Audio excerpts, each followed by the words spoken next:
modern history is hinged upon one lie. Are y'all hearing what I'm saying? As we begin to dissect, because I want to do it in the Bible, so you know I'm not making up nothing, and I'm not no Black Panther, and I'm not no black activist either. I'm a Hebrew that found out that this book is my culture. This is not a religion for me. I'm talking about a way of life for me. Oh, y'all ain't ready for me. I ain't ready this morning. Y'all think y'all ready, but you not. Revelation 2:9. Let me expose some great lies. And think about this. When I'm going to show you, the theologians that first studied the Bible had to know this. They had to know this, but they didn't tell the truth about it. The same way right now that people know who's who, but they won't tell you because they profiting from the lie.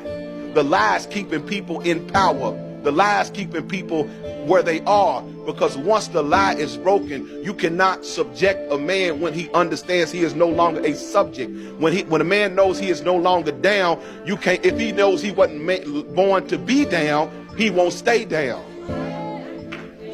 Are y'all there? So let's do it in the word. Look at Revelation chapter 2 and look at verse 9. Let's start here.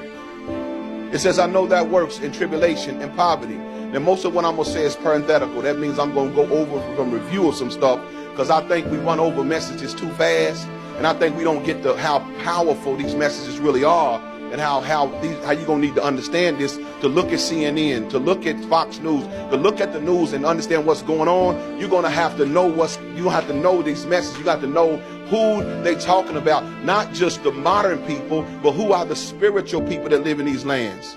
Are y'all there? It says, I know thy works in tribulation and poverty, but I know that thou art rich, and I know the blasphemy of them which say they are Jews and are not, but are of the synagogue of Satan. Now this is Revelation. Jesus giving John the understanding of the end times. There's a people who saying they are Jews, but they are not. They are liars. Are you understanding what I'm saying?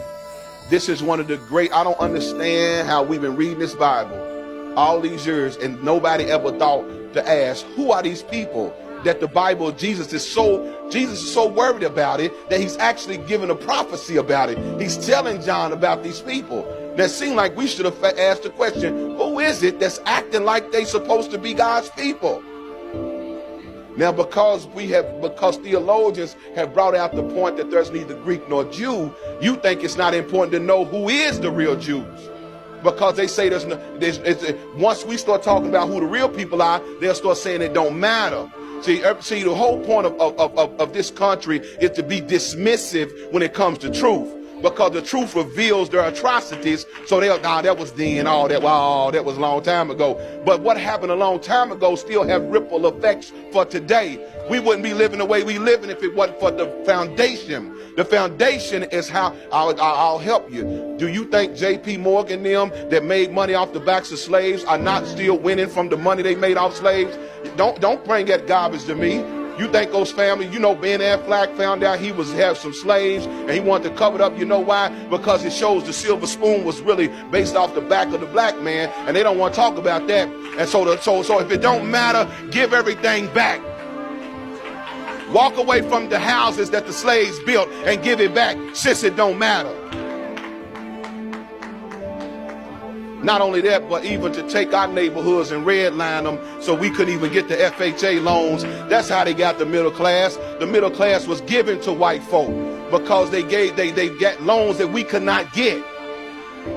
They let them buy property. Matter of fact, it got so to the point they would tell them, come here and walk out on the land. Wherever you walk at, that could be your land. The government gave all that away. Now they want to talk about welfare. Now they want to talk about entitlements. That was the greatest entitlement. Then we couldn't get those loans. And then they redlined our neighborhood to make sure we couldn't go to the bank and get money to do businesses in our neighborhood. So our neighborhoods went down. That's where the ghetto came from. If you can't buy capital in a capitalist society, how you gonna have a business? This country works on business, but you can't. But if you ain't got nothing, which you didn't, You know you didn't have nothing because they just released you as a slave with nothing, so you didn't have no inheritance. So how you gonna build something? You need capital. You didn't have capital, so you can't go and get no money to build nothing.